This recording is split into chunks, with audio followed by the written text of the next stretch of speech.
औरंगजेब जो कि शाहजहां का उत्तराधिकारी था, अर्थात शाहजहां के पश्चात औरंगजेब मुगल बादशाह बना। 1658 में औरंगजेब मुगल बादशाह बना। 1707 तक वह मुगल बादशाह रहा। 1707 में उसका निधन हुआ। 1707 भारतीय इतिहास का टर्निंग पॉइंट माना जाता है। 1707 से ही आधुनिक काल की शुरुआत मानी जाती है। औरंगजेब एक लंबे समय तक शासन किया और अपने इस लंबे कार्यकाल के दौरान ही मुगल साम्राज्य अपने विस्तार के चरमोत्कर्ष को देखा। लेकिन औरंगजेब के शासन काल में ही मुगल साम्राज्य के विघटन के तत्व भी स्पष्ट रूप से दिखने लगे। जागीरदारी संकट जैसी स्थिति उत्पन्न हुई, जिसके संदर्भ में औरंगजेब ने स्वयं कहा था, एक अनार 100 बीमार। औरंगजेब का आज हम लोग जीवन परिचय देखेंगे। औरंगजेब द्वारा राज्याभिषेक के पश्चात जो सामाजिक, प्रशासकीय और धार्मिक संदर्भ में समय समय पर जो आदेश जारी किए गए थे, उन आदेशों को देखेंगे। उसके बाद हम लोग औरंगजेब की विजयों और औरंगजेब के काल में हुए प्रमुख विद्रोहों की बात करेंगे। तो औरंगजेब जो कि 1658 से 1707 तक मुगल बादशाह रहा। औरंगजेब 1658 से 1707 तक मुगल बादशाह रहा। औरंगजेब का शाब्दिक अर्थ होता है सिंहासन का आभूषण। औरंगजेब का शाब्दिक अर्थ होता है सिंहासन का आभूषण। लेनपुल ने बाद में ये कहा भी था कि यदि औरंगजेब साम्राज्य के विघटन को सुनिश्चित करने वाले कार्यों को अंजाम नहीं दिया होता तो निश्चित रूप से सिंहासन का आभूषण बन गया होता। लेकिन चूंकि उसने कुछ ऐसे कार्य किए जिसमें साम्राज्य के विघटन के तत्व छुपे हुए थे, इसलिए वह सिंहासन का आभूषण नहीं बन पाया। तो औरंगजेब का शाब्दिक अर्थ होता है सिंहासन का आभूषण। औरंगजेब का जन्म 1618 में दाहोद में हुआ था। औरंगजेब का जन्म 1618 में दाहोद में हुआ था। यह गुजरात और मालवा की सीमा पर स्थित है। औरंगजेब के पिता का नाम हम सभी जानते ही हैं, शाहजहां। माता का नाम अर्जुमंद बानो बेगम था। बानो बेगम अर्थात मुमताज महल। औरंगजेब का मूल नाम मोहिउद्दीन मोहम्मद था। मोहिउद्दीन मोहम्मद औरंगजेब का मूल नाम था। औरंगजेब की कई उपाधियां देखने को मिलती हैं।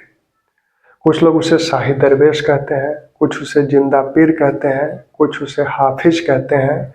उसने आलमगीर की उपाधि धारण की थी। शाहजहां ने उसे बहादुर की उपाधि दी थी। तो उसकी कई उपाधियां हैं। बहादुर, यह उपाधि उसे शाहजहां द्वारा दी गई थी। शाहजहां द्वारा उसे बहादुर की उपाधि दी गई थी। शाही दरवेश, जिंदा पीर,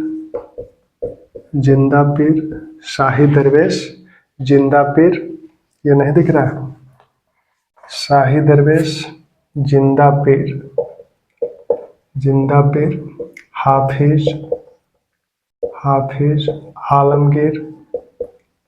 आलमगीर, ये उसकी उपाधियां हैं। बहादुर की उपाधि शाहजहां द्वारा दी गई थी। जब औरंगजेब 15 वर्ष की अवस्था का था, तभी 2 अनियंत्रित हाथियों या आक्रामक हाथियों को उसने अकेले नियंत्रित किया था। इस बहादुरी को देखते हुए शाहजहां ने उसे बहादुर की उपाधि दी थी। शाही दरवेश का मतलब होता है संत। तो संतों का जीवन बहुत ही सादगीपूर्ण होता है। यदि कोई शाही वेश में सादगीपूर्ण जीवन व्यतीत करे तो उसे शाही दरवेश कहा जाएगा। चूंकि औरंगजेब का जीवन बहुत ही सादगीपूर्ण था, इसलिए उसे शाही दरवेश कहा जाता था।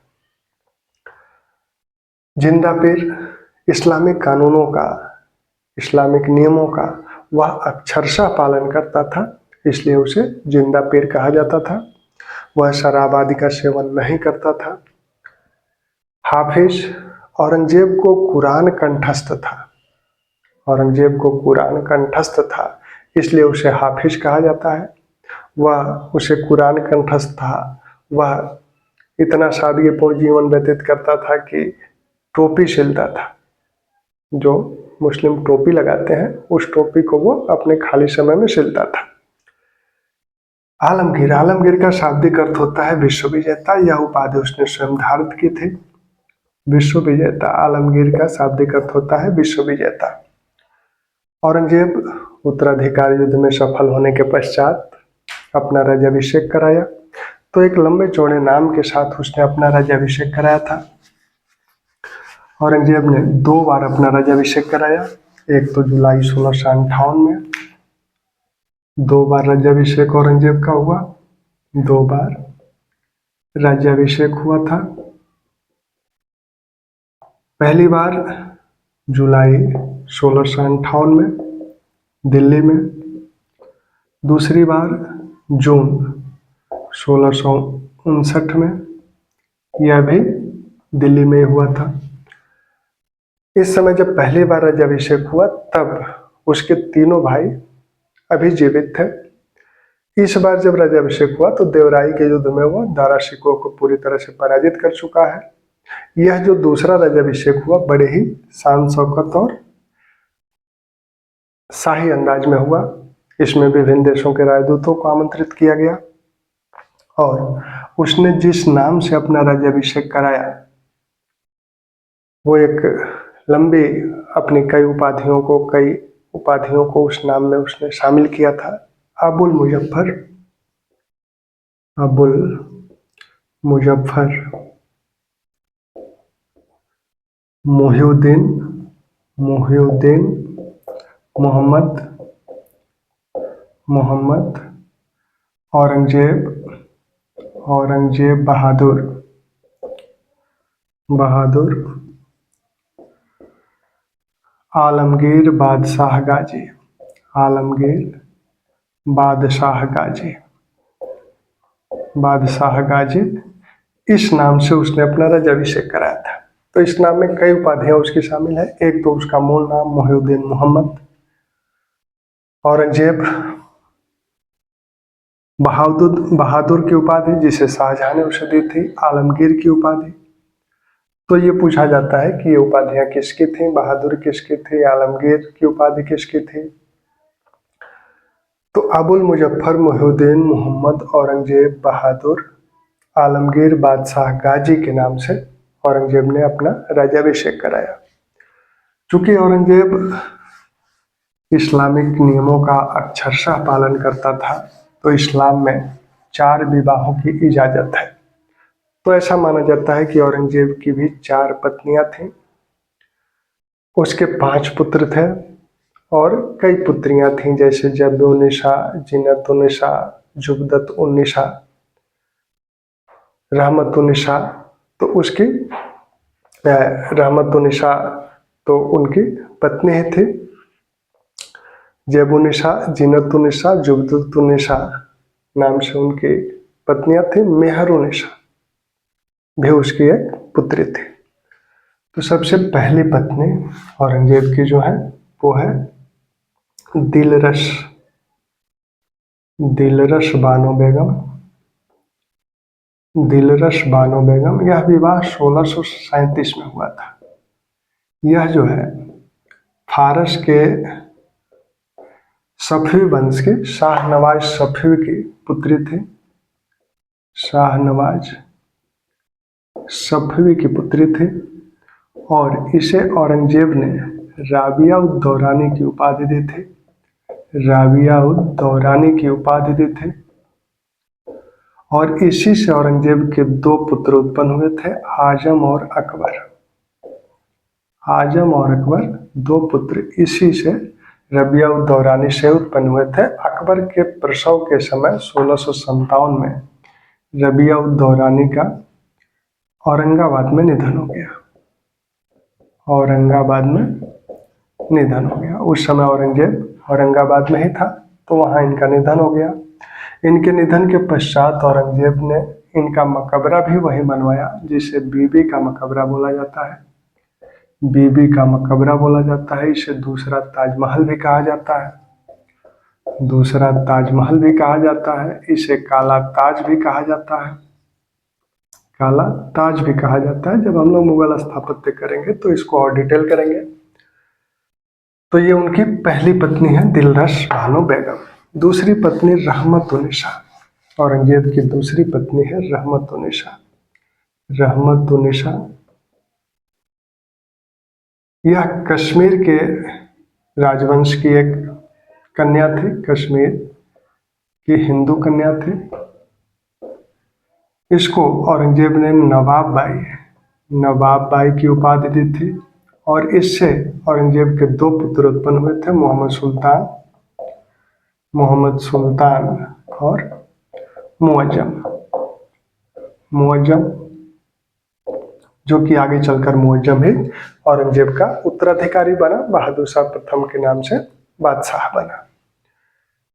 औरंगजेब की अन्य जो दो पत्नियां हैं उसमें औरंगाबादी महल और उदयपुरी महल। औरंगाबादी महल और उदयपुरी महल। उदयपुरी महल ये जर्जिया की थी, जिसे गुलाम के रूप में मुगल हरम में रखा गया था। और सबसे पहले ये दारा शिकोह के हरम में थी। तो दारा शिकोह के हरम में थे। फिर ये औरंगजेब के हरम में आई और औरंगजेब ने इससे निकाह किया और इससे औरंगजेब का जो पुत्र उत्पन्न हुआ वो कामबख्श था। कामबख्श जो औरंगजेब का पांचवा पुत्र है वो इसी उदयपुरी महल से उत्पन्न हुआ था। यही उदयपुरी महल औरंगजेब के अंतिम समय में औरंगजेब की सेवा शुश्रूषा की थी। औरंगजेब ने कामबख्श को एक पत्र भी लिखा था और उसमें इसका जिक्र भी किया था कि उदयपुरी महल ने मेरी बड़ी ही तन्मयता के साथ सेवा की है। औरंगजेब के निधन के कुछ समय के पश्चात ही उदयपुरी महल का भी निधन हो गया। तो औरंगजेब के अंतिम समय की जीवन संगिनी उदयपुरी महल थी। औरंगजेब के नाम के साथ एक रखैल का भी नाम जुड़ता है और उसका नाम है हीराबाई। हीराबाई नामक रखैल का भी उल्लेख औरंगजेब के संदर्भ में होता है और इसे औरंगजेब ने जैनाबादी महल की उपाधि दी थी। इसे औरंगजेब ने जैनाबादी महल की उपाधि दी थी। औरंगजेब बहुत ही सादगीपूर्ण जीवन व्यतीत करता था, लेकिन बहुत ही अनुशासित और कठोर जीवन व्यतीत करता था। और वह अपने परिवार के सदस्यों के साथ भी उसी प्रकार से अनुशासित व्यवहार करता था। अपने पुत्रों को उसने कई बार दंडित किया था। अकबर ने तो उसके विरुद्ध विद्रोह ही कर दिया। उसकी जो पुत्रियां थीं, जैसे जेबुनिसा, तो जेबुनिसा जिसने उसका जो विद्रोही पुत्र अकबर था उसका उसने साथ दिया था। इसके लिए उसने जेबुनिसा को दिल्ली में सलीमगढ़ के किले में कैद कर दिया। वहीं उसका निधन हुआ। जेबुनिसा मखफी नाम से कविताएं लिखती थी। उसे भी कुरान कंठस्थ था। जेबुनिसा को भी कुरान कंठस्थ था। उसने एक पुस्तकालय बैतुल उलूम नामक एक पुस्तकालय की भी स्थापना जेबुनिसा ने किया था। जीनतुन्निसा जो कि जिसे बादशाह बेगम की उपाधि दी गई थी। जुबदतुन्निसा जिसका विवाह दारा शिकोह के दूसरे पुत्र से किया गया था। अब औरंगजेब ने जब अपना राज्याभिषेक कराया, उसके पहले औरंगजेब का जो शाहजादा काल है, तो अपने शाहजादा काल में वो किन किन पदों पे कब कब रहा था उसको भी देख लिया जाए। औरंगजेब का सबसे पहला सैन्य अभियान जुझार सिंह के विरुद्ध हुआ था। जुझार सिंह ने जब विद्रोह किया था शाहजहां के काल में 1628 में जुझार सिंह ने विद्रोह किया। 1628 से 1635 तक ये विद्रोह रहा था। और इस विद्रोह के दमन के लिए औरंगजेब को भेजा गया। यानी औरंगजेब का पहला सैन्य अभियान जुझार सिंह के विरुद्ध था। जुझार सिंह बुंदेलखंड का शासक था, वीर सिंह बुंदेला का पुत्र था। औरंगजेब को दक्षिण का सूबेदार बनाया गया। दक्षिण का सूबेदार, वह 2 बार दक्षिण में सूबेदार के रूप में रहा था। पहली सूबेदारी दक्षिण की उसकी जो है 1636 से 1644 तक थी। दूसरी सूबेदारी 1652 से 1657-58 तक, क्योंकि सूबेदार रहते हुए ही वो उत्तराधिकार का युद्ध लड़ा था, तो 1652 से 1658 कहा जा सकता है। इसी दूसरी सूबेदारी के दौरान उसने दक्षिण में भू राजस्व सुधार के लिए कार्य किया। इसका सहायक मुर्शीद कुली खां था। तो मुर्शीद कुली खां को इसीलिए दक्षिण का टोडरमल कहा जाता है। तो इसी अपनी दूसरी सूबेदारी, दक्षिण की दूसरी सूबेदारी के दौरान औरंगजेब ने आर्थिक सुधार और भू राजस्व सुधार संबंधी कार्य मुर्शीद कुली खां के नेतृत्व में कराया था, जिससे कि दक्षिण की आय में वृद्धि हुई थी। इस बीच यानी 44 से 52 के बीच औरंगजेब 1645 से 1647 तक गुजरात का सूबेदार था। गुजरात का सूबेदार था। 1648 से 1652 के बीच वह मुल्तान का सूबेदार था।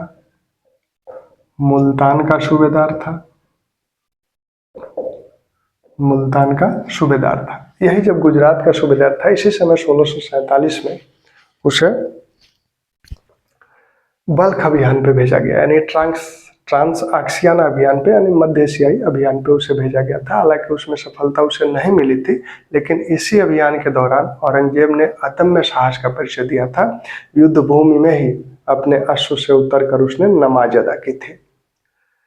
मुल्तान का जब सूबेदार था तब उसे कंधार अभियान पे भेजा गया। 2 बार कंधार जीतने के लिए उसे भेजा गया था शाहजहां द्वारा,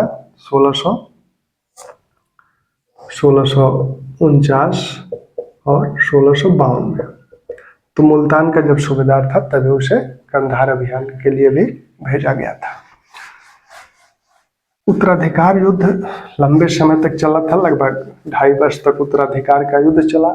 तो इस 2.5 वर्ष तक जो युद्ध चला, इससे साम्राज्य में अव्यवस्था उत्पन्न हुई, यहाँ तक कि खाद्यान्न संकट जैसी स्थितियां भी उत्पन्न हुई। तो औरंगजेब राज्याभिषेक के पश्चात कुछ आदेश जारी किया, और उन आदेशों में जो पहले आदेश थे उसमें कहा जाता है कि लगभग 80 प्रकार के करों को उसने समाप्त किया था, जिसमें राहदारी, पनदारी, विभिन्न प्रकार के जो अववाद थे, विभिन्न प्रकार के अन्य जो चुंगी कर थे, उन सबको उसने समाप्त किया था। इसके साथ ही उसने मद्य निषेध लगाया, जुआ खेलने पर प्रतिबंध लगाया, सती प्रथा पर प्रतिबंध लगाया, तीर्थ यात्रा कर पर प्रतिबंध लगाया, छोटे बालकों के बंध्याकरण पर प्रतिबंध लगाया। तो ये सारे कार्य औरंगजेब द्वारा राज्याभिषेक के तुरंत बाद किए गए थे। तो औरंगजेब द्वारा जो विभिन्न सामाजिक धार्मिक संदर्भ में या प्रशासकीय संदर्भ में जो विभिन्न प्रकार के आदेश जारी किए गए थे, तो उन आदेशों को हम लोग देखेंगे। औरंगजेब ने जवाबित आलमगिरी और फतवा आलमगिरी, जवाबित आलमगिरी यानी शासकीय नियमों विनियमों का जो संग्रह था उसे जवाबित आलमगिरी कहा गया। और इस्लामिक कानूनों का, उलेमाओं के लिए उसने इस्लामिक कानूनों का एक संग्रह करवाया था। तो इस्लामिक कानूनों का जो संग्रह किया गया उसे फतवा आलमगिरी कहा गया। तो जवाबित आलमगिरी शासकीय आदेशों, शासकीय नियमों विनियमों का संग्रह था, और फतवा आलमगिरी इस्लामिक कानूनों का यानी इस्लामिक नियमों का वह एक अरबी संग्रह था, जिसे 6 विद्वानों ने उसका संग्रह किया था। तो जवाबित आलमगिरी के संदर्भ में या जवाबित आलमगिरी में जो आदेश आदि जारी किए गए थे, उसमें उसने विभिन्न प्रकार के करों, लगभग 80 करों को समाप्त किया था, जिसमें राहदारी या राहदारी, पनदारी जैसे कर थे, विभिन्न अब्बाब जो कि स्थानीय कर माने जाते थे। इसमें लगभग 18 प्रकार के कर थे, तो इन करों को समाप्त किया। रहदारी का मतलब है कि ये पथकर होता था। पथकर ये स्थल मार्ग और जल मार्ग दोनों पे लगता था। पंदारी एक प्रकार से चुंगी कर था। चुंगी कर था जो कि विभिन्न नगरों में जो सामान लाए जाते थे बिक्री के लिए, उन पर जो कर लगता था उसे पंदारी कहा जाता था। तो एक तरह से ये चुंगी कर था। इन दोनों करों को उसने समाप्त किया था। खदानों पर से कर को हटा दिया। इसके साथ ही उसने भांग की खेती पर प्रतिबंध लगाया, मद्य निषेध पर प्रतिबंध लगाया, जुआ खेलने पर प्रतिबंध लगाया, कम उम्र के बच्चों के बंध्याकरण पर प्रतिबंध लगाया, सती प्रथा पर प्रतिबंध लगाया और तीर्थ यात्रा कर को भी समाप्त किया था, उस पर भी प्रतिबंध लगाया। हालांकि तीर्थ यात्रा कर को अकबर ने समाप्त कर दिया था, लेकिन कई कर जो अकबर द्वारा समाप्त किए गए थे बीच में, स्थानीय रूप से उसे अधिकारियों द्वारा वसूल किया जाता था, इसलिए इसे ये आदेश देना पड़ा। दास व्यापार को निषिद्ध किया। 1663 में औरंगजेब ने 1663 में औरंगजेब ने, अच्छा एक बात और राज्याभिषेक के संदर्भ में, हालांकि उसकी चर्चा हम लोग उत्तराधिकार युद्ध में कर चुके हैं। राज्याभिषेक जब उसका होना था तब उलेमाओं ने इस बात से इनकार कर दिया था, क्योंकि तैमूरी परंपरा ये थी कि पिता के जीवित रहते पुत्र का राज्याभिषेक नहीं हो सकता। लेकिन तब अब्दुल बहाव गुजराती नामक एक उलेमा ने औरंगजेब के पक्ष में यह फतवा जारी किया कि चूंकि शाहजहां शारीरिक रूप से बादशाहत का कार्य करने में अक्षम है, ऐसे में औरंगजेब का राज्याभिषेक किया जा सकता है। और तब औरंगजेब का राज्याभिषेक हुआ था और औरंगजेब ने बहाव गुजराती को पुरस्कृत करते हुए उसे काजी नियुक्त किया था। तो 1663 में तीर्थ यात्रा कर पुनः लगाया गया। तीर्थ यात्रा कर पुनः लगाया गया और सती प्रथा पर रोक लगाई गई। तीर्थ यात्रा कर लगाया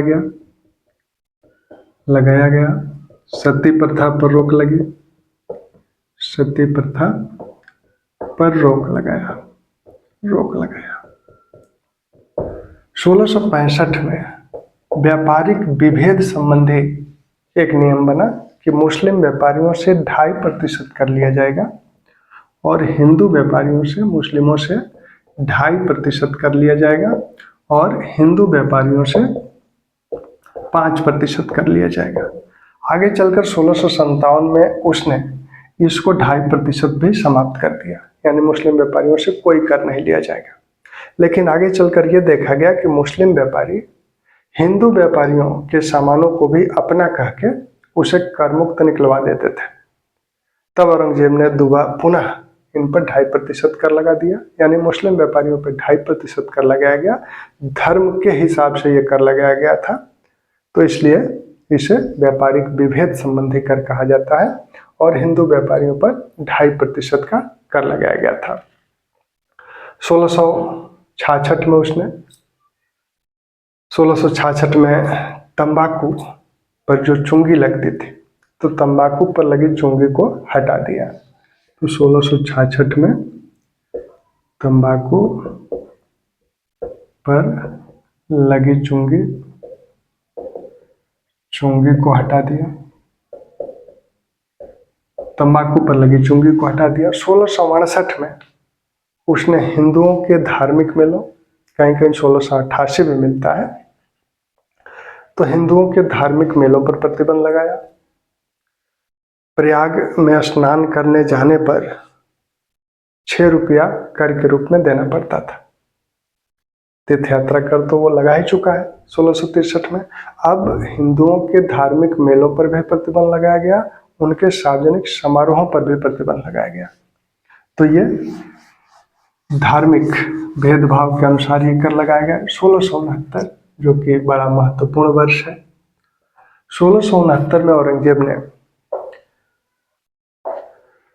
जो सबसे एक उसका विवादित फैसला या आदेश माना जाता है कि दरबार से संगीत को प्रतिबंधित कर दिया और जो नर्तकियां थे उनको ये कहा गया कि या तो वो अपना विवाह कर लें या राज्य को छोड़ के चली जाए।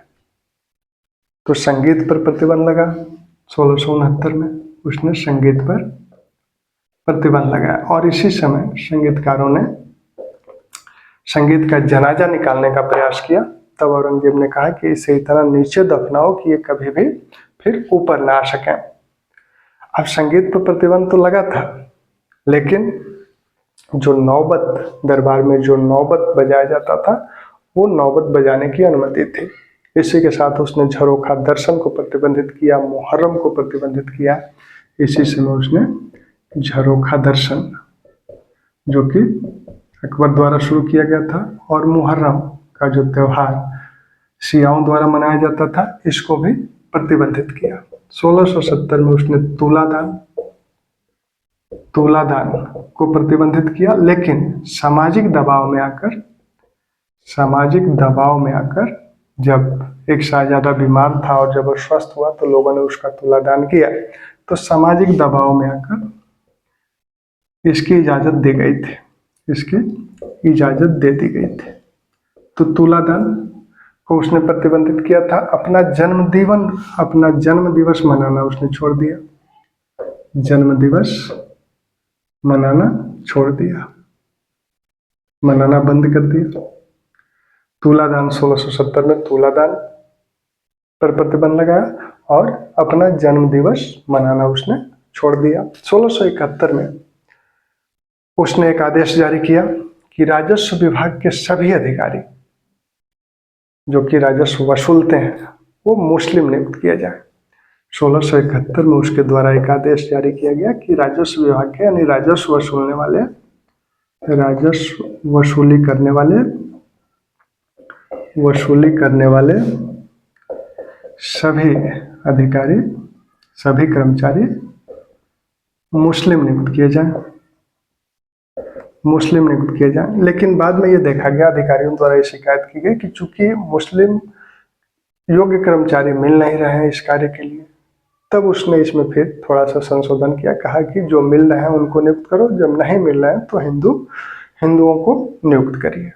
तो 1675 में यह आदेश जारी किया गया था। 1675 में उसने एक आदेश जारी किया और कहा कि दरबार से ज्योतिषियों को निकालो। 1675 में उसने दरबार से ज्योतिषियों को निकाला। ज्योतिष में उसका विश्वास नहीं है।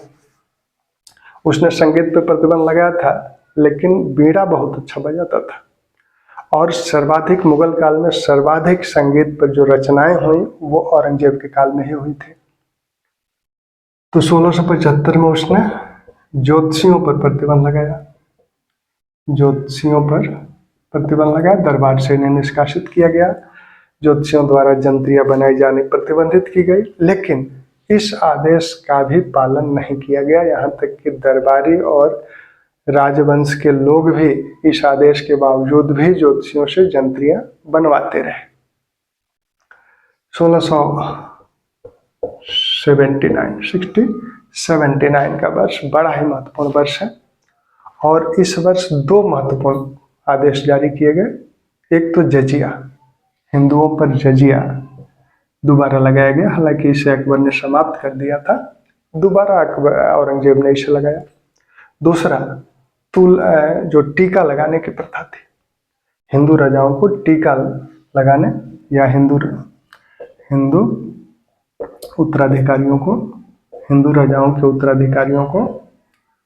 उत्तराधिकारियों को तिलक लगाने का जो रिवाज, लगाने पर प्रतिबंध, यह रिवाज जो अकबर ने शुरू किया था, इसको उसने प्रतिबंधित कर दिया। जजिया 1679 में लगाया गया और औरंगजेब ने 1704 में इसे दक्कन में समाप्त किया था, यानी स्थगित किया था। 1688-89 में उसने हैदराबाद में इसे स्थगित किया था 1 वर्ष के लिए। 88-89 में हैदराबाद में स्थगित किया था और दक्षिण में लगभग 1 दशक तक उसके 1704 से यह नहीं लिया गया और उसके अंतिम समय तक ये दक्षिण में नहीं लिया गया था। चूंकि वहाँ अकाल पड़ा था, जिसका उल्लेख मनुची भी करता है कि 1702 से 4 के बीच बारिश नहीं हुई, जिससे एक भीषण अकाल पड़ा था। इस कारण से यह स्थगित किया गया था। जब उसने जजिया लगाया तो इसका विरोध शिवाजी ने पत्र लिखकर औरंगजेब से किया। मेवाड़ के राणा राज सिंह ने इसका विरोध किया था, लेकिन इसके बावजूद भी यह जजिया लगाया गया। कहा जाता है कि मारवाड़ के शासक जसवंत सिंह, जिनका निधन 1678 में हुआ जमरूद में, अफगानिस्तान में, तो उनके निधन के पश्चात औरंगजेब ने इस कर को लगाया था। सबसे पहले मारवाड़ पे लगाया गया, फिर मेवाड़ को भी इसकी जद में लिया गया, और जब मेवाड़ को इसकी जद में लिया गया तब मेवाड़ के शासकों ने इसके लिए 3 परगना मांडल, बिजनौर और भागलपुर को जजिया के लिए मुगलों को दे दिया कि हम जजिया हमारी जनता से न लिया जाए, इस जजिया के बदले हम इन तीनों का राजस्व दे देते हैं। अब जजिया जो लगा, जजिया का मतलब क्या है? जजिया गैर मुस्लिमों से लिया जाता है। गैर मुस्लिमों से लिया जाने वाला एक ऐसा कर है कि यह कर लेने के पश्चात जो मुस्लिम शासक है वह इस बात की गारंटी देता है कि उन गैर मुस्लिमों को धार्मिक सामाजिक सुरक्षा प्रदान की जाएगी, यानी उनकी धार्मिक और सामाजिक सुरक्षा की जिम्मेदारी, उनकी रक्षा की जिम्मेदारी उस शासक द्वारा ली जाती है और इसके बदले में उससे कर लिया जाता है, जिसे जजिया कहा जाता है। और जो दूसरे धर्म के धर्मावलंबी हैं, गैर मुस्लिम हैं, उन्हें जिम्मी बोला जाता है। अब जजिया की 3 दरें थीं, 12 दिरहम, 24 दिरहम और 48 दिरहम। 200 दिरहम तक जिसकी संपत्ति थी उससे 12 दिरहम वार्षिक के रूप में जजिया लिया जाता था, जजिया कर लिया जाता था। और 200 से 10,000 दिरहम के बीच जिनकी संपत्ति है उनसे 24 दिरहम वार्षिक लिया जाता था, और 10,000 दिरहम से अधिक जिनकी संपत्ति थी उनसे 48 दिरहम वार्षिक के रूप में लिया जाता था। तो यह जो निम्न वर्ग है जिसकी संपत्ति 200 दिरहम तक है, उस पर यह बहुत बड़ा बोझ था, बहुत बड़ा भार था। उस समय के आकलन के अनुसार 12 दिरहम का मतलब था लगभग 3.25 रुपया, 24 दिरहम का मतलब था लगभग 6.5 रुपया, और 48 दिरहम का मतलब था लगभग 13.25 रुपया। उस समय का आकलन ये बताता है कि एक मजदूर की जो मासिक आय थी वो लगभग 3 रुपया के बराबर थी। अब उसकी मासिक आय 3 रुपया के बराबर है और उसे जजिया के रूप में ही 3.25 रुपया वर्ष में दे देना है, अन्य कर अलग है। तो इससे यह स्पष्ट है कि उस निम्न वर्ग पर यह कितना बड़ा आर्थिक दबाव था। तो इस जजिया को लागू करने के पीछे क्या कारण थे, इसको हम लोग मुगलों की जब धार्मिक नीति करेंगे तो उसको आगे चलकर हम लोग डिटेल करेंगे। ईश्वरदास नागर, मुस्तैद खां, ये लोग मानते हैं कि हिंदुओं का उत्पीड़न करना इसका प्रमुख उद्देश्य था। वैसे ही यदुनाथ सरकार का मानना है कि धर्म परिवर्तन कराना इसका प्रमुख उद्देश्य था। मनुची कहता है कि राजकोष रिक्त हो रहा था तो राजकोष के भरने के लिए लगाया गया। प्राथमिक उद्देश्य राजकोष को भरना था, द्वितीय उद्देश्य धर्म परिवर्तन था। वैसे ही खफी खां और मामूरी का मानना है कि इसका उद्देश्य था दारुल हर्ब को दारुल इस्लाम बनाना, यानी जो दारुल हर्ब है गैर मुस्लिमों का जो देश है, यानी काफिरों का जो देश था, उसे मुस्लिमों का देश बनाना, दारुल इस्लाम बनाना। तो उसकी चर्चा हम लोग जब मुगलों की धार्मिक नीति करेंगे तो उसमें डिटेल करेंगे कि आखिर क्यों ऐसी कौन सी जरूरत पड़ी कि जजिया औरंगजेब को लगाना पड़ा। आधुनिक इतिहासकारों में सतीश चंद्रा का मानना है कि उस समय कुछ राजनीतिक परिस्थितियां ऐसी बनी थी, विशेषकर दक्कन में जो राजनीतिक संकट उपस्थित हुआ था, इसके लिए मुस्लिमों को एकजुट करने के उद्देश्य से इसे जजिया लगाना पड़ा था। उलेमा बहुत पहले से इसकी मांग कर रहे थे, तो वो सारी बातें हम लोग वहाँ डिटेल करेंगे। अब औरंगजेब द्वारा जो अन्य फैसले किए गए थे, जैसे इतिहास लेखन पर प्रतिबंध लगा दिया, मितव्ययिता का हवाला देते हुए उसने इतिहास लेखन पर प्रतिबंध लगा दिया। काजिम सिराजी उसका सरकारी इतिहासकार था। बाद में मुस्तैद खान ने मासिर आलमगीरी लिखी, जिसे अर्ध इतिहास माना जाता है औरंगजेब के काल का, और जद्दुनाथ सरकार ने उसे मुगल साम्राज्य का गजेटियर भी कहा है। उसके बाद भी कई ग्रंथों की रचनाएं हुई, लेकिन छुप कर हुई थी। तो चूंकि काजिम शिराजी ने औरंगजेब के काल के 10 वर्ष तक का विवरण दिया है, तो ये कहा जाता है, ये माना जा सकता है कि उसने 10वें या अपने शासनकाल के 11वें वर्ष में इतिहास लिखने पर प्रतिबंध लगा दिया। वह मितव्ययी था, सादा जीवन व्यतीत करता था। इसी संदर्भ में उसने अपने शासनकाल के 13वें वर्ष में जो बेगमें थीं, शहजादे थे, इनका जो व्यक्तिगत खर्च था उसमें कटौती की गई। हालांकि इसका कारण मितव्ययिता भी रहा हो, क्योंकि दक्षिण में एक लंबा युद्ध चल रहा था, तो आर्थिक संकट की स्थिति उत्पन्न हुई थी, जागीरदारी संकट उत्पन्न हो ही गया था। तो इस संदर्भ में भी यह कदम उठाया गया हो, लेकिन ये कदम औरंगजेब द्वारा उठाए गए थे।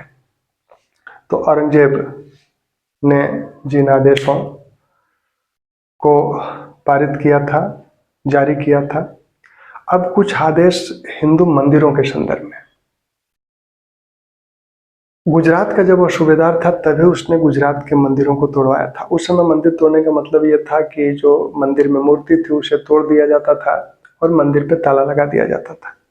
जब वो बादशाह बना तो देखा कि मंदिर में पुनः मूर्ति स्थापित कर दी गई है और ताला खोल के वहां पूजा हो रहा है। तो उसने 1665 में सोमनाथ मंदिर को तोड़ने का आदेश दिया। तो पहला मंदिर जो तोड़ा गया, सोमनाथ मंदिर। फिर उसे ये खबर मिली कि बनारस में दूर दूर से विद्यार्थी यहाँ के पंडितों से शिक्षा प्राप्त करने आते हैं। तो उसने कहा कि बनारस, मथुरा, यहाँ की जो मंदिरों हैं, यानी सभी सूबेदारों को आदेश दिया गया कि इस तरह की जो पाठशालाएं हैं, जो मंदिर हैं, उनको तोड़ दिया जाए। हालांकि औरंगजेब अपने प्रारंभिक शासनकाल में प्रारंभ में क्या कह रहा था, बनारस के पंडितों को यह आश्वस्त कर रहा था कि कुरान में या इस्लाम में पुराने जो मंदिर हैं उनको तोड़ने की इजाज़त नहीं है। हालांकि नए मंदिर बनाने की इजाज़त भी नहीं है, लेकिन जो पुराने मंदिर हैं उनको तोड़ने की भी इजाज़त नहीं है। चूँकि पुराने मंदिर बिना मरम्मत के हमेशा खड़े नहीं रह सकते, इसलिए उनको मरम्मत की इजाज़त दी जा सकती है। तो प्रारंभ में वो यह बात कर रहा है। बाद में उसने 1669 में सूबेदारों को यह आदेश दिया कि इस तरह के मंदिर तोड़ दिए जाएं। तब बनारस के विश्वनाथ मंदिर को तोड़ा गया। मथुरा का जो केशव राय मंदिर था, जिसे वीर सिंह बुंदेला ने बनवाया था, उसे तोड़ा गया और इन स्थानों पर मस्जिदों का निर्माण हुआ। तो ये तो उसके कुछ धार्मिक निर्णय थे। कुछ उसने गैर मुस्लिम धर्मावलंबियों को अनुदान भी दिया था, जिसमें पंजाब के जखवार योगी थे, नागौर के नाथपंथी योगी थे। ऐसे उसने शिवाना के पंथ भारतीयों को भू अनुदान दिया था। देहरादून के रामदासी संप्रदाय के लोगों को उसने भू अनुदान दिया था। इसी प्रकार बैरागी शिव मंगल दास की जो तत्व मीमांसा पर प्रवचन था, उसको सुनने जाया करता था। चित्रकूट के मंदिरों को उसके द्वारा अनुदान दिए जाने का उल्लेख है। तो धर्म के संदर्भ में उसके दो पहलू हैं। एक तो उन संप्रदायों को वह अनुदान देने से नहीं हिचकता है जिनको मानता है कि ये इस्लाम द्वारा बताए गए नियमों के विपरीत कार्य न करते हों, और जिनको मानता है कि इस्लाम में जो चीज़ें वर्जित हैं, जैसे मूर्ति पूजा, उस तरह के कार्य अगर कोई संप्रदाय कर रहा है तो उसको वह दंडित करता था, उस पर प्रतिबंध लगाता था। अब इसके कारण क्या थे, कितने राजनीतिक कारण थे इसके, कहाँ तक राजनीति इसके लिए उत्तरदायी थी, कहाँ तक औरंगजेब की नीतियाँ उत्तरदायी थी, कहाँ तक उलेमा उत्तरदायी थे, ये सारी बातें हम लोग मुगलों की धार्मिक नीति में करेंगे।